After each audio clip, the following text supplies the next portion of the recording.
So you just finished your undergrad. Should you go back to school or should you get a full-time job? Let's talk about both. Coming from someone who basically did both, I worked full-time for 9 months and then I went back to grad school while working part-time, and I might be doing full-time school while full-time working soon. Here's what I say. Going back to school means more education, which means more specialized career options. Usually undergrad is very generalized, whereas a grad school program is very specific. Grad programs I find are also more connections with professors who could potentially help you get a job in the future. And the job market does suck right now, so it does delay this job market, but I can't promise that it will get better, so you might be waiting for nothing. Plus, grad school might be necessary based on what you want to do, like law or medicine. However, grad programs can be expensive and it can feel like you're delaying real life. But sometimes I feel like people go back because they want clarity, not another degree, which is kind of what I did. I gained more clarity than I gained anything else, which is why I'm glad I went back. Now let's talk about getting a full-time job when you finish school. You will get money right away, which when it comes to student loans and paying those back,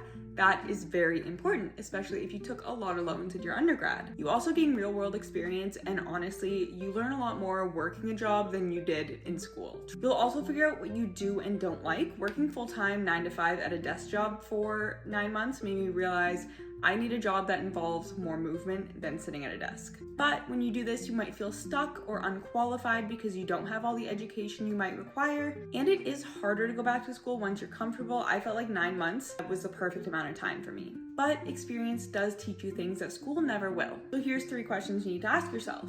Do you need another degree to do what you want to do? Are you passionate or just scared of uncertainty? And what kind of life do you want to live in 5 to 10 years, and what does that require? I think the real question isn't school versus job, it's what's the kind of life you're trying to build. So I don't think there's one right answer. I think it changes for everyone, but what do you think? School or work?